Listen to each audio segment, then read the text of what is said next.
Anime दुनिया का सबसे अंधेरा और अंतहीन रास्ता जहां जमीन आसमान कुछ नहीं। यह है मुजान का इन्फिनिट कासल और आज की वीडियो में बात होंगी इसके शॉकिंग रहस्य में बातें और अपकमिंग मूवी और हिडन सीक्रेट के बारे में।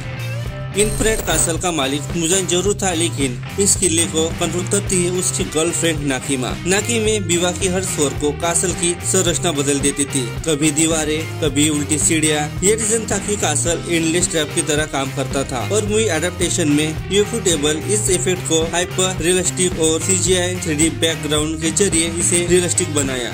इन्फिनिट कासल के यहाँ लड़े जाने वाले सारे फाइट ने डेमन स्लेयर की हिस्ट्री बदल के रख दी। अकाजा, डोमा, कोकोशिबो, मुजान ये सब ये पर निपट गए और अकाजा जो कभी हार न मानने वाला कैरेक्टर इसमें मारा गया, जिसकी वजह थी उसकी पुरानी यादें। अगर उसे अपना पास याद नहीं आता तो अकेला क्यू और तांजीरो की लंगा लगा देता। मांगा में यह आर्क 137 से लेकर 183 चैप्टर तो चला था, यानी कि यही उसका क्लाइमेक्स था। मेकर्स ने कंफर्म किया कि इन्फिनिट कासल की बची 2 मूवी हर कैरेक्टर के पास को दिखाएंगी और उनका अलग मेजर फाइट सीन होगा। फैंस की डिमांड है कि मेकर्स कुछ हिडन फ्लैशबैक दिखाए, जैसे यूरोची की अनसीन मूवमेंट, उसकी और उसके भाई का सीक्वेंस, ताकि ऑडियंस को और उसके साथ डिप्थ मिले। इन्फिनिट कासल का बजट 20 मिलियन बताया जा रहा है, जिसके अपोजिट इसने 500 मिलियन का आंकड़ा पार कर लिया। यूफोटेबल ने आधे से ज्यादा पैसा advance tool, 3D background, hyper realistic VFX पर खर्चा किया। कुछ सूत्रों का मानना है कि मेकर्स ने होडूनी और अनरियल इंजन का इस्तेमाल किया, खासकर कासल की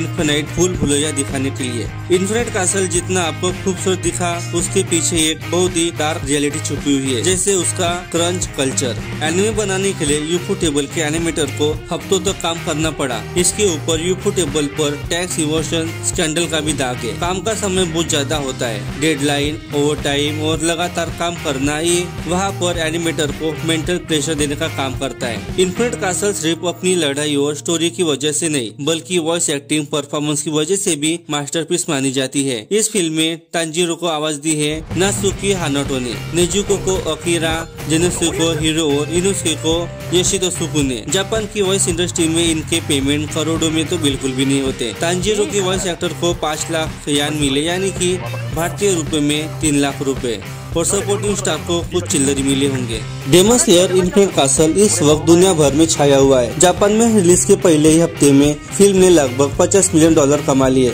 और अब तक ग्लोबल कलेक्शन $450 मिलियन के बीच माना जा रहा है। एनालिस्ट का मानना है कि आने वाले पार्ट्स के साथ ये ट्रियोलॉजी आसानी से 2 मिलियन का आंकड़ा पार कर सकती है। मुगन ट्रेन के रिकॉर्ड को भी पीछे छोड़ चुकी है। बॉक्स ऑफिस के साथ साथ मर्चेंडाइजिंग में भी जबरदस्त पोटेंशियल है। पहले डेमन स्लेयर की टी-शर्ट, फिगर्स और पोस्टर की करोड़ों में बिक्री हो चुकी है। इन्फिनिट कासल के बाद फैंस कलेक्टर एडिशन और लिमिटेड मर्च के लिए और ज्यादा खर्च करने वाले हैं। इंडस्ट्री एक्सपर्ट का अनुमान है कि मर्चेंडाइज और लाइसेंसिंग से भी। अवार्ड की बात करें तो विजुअल एक्शन और इमोशनल डेप्थ की वजह से इन्फिनिट कासल को आने वाले Crunchyroll anime award, any award और जापान एकेडमी प्राइज जैसी बड़ी कैटेगरी में नॉमिनेशन मिलने की पूरी संभावना है। अगर इंटरनेशनल सर्किट में पुश किया गया तो ऑस्कर के बेस्ट एनिमेटेड फीचर में भी नॉमिनेशन मिल सकता है।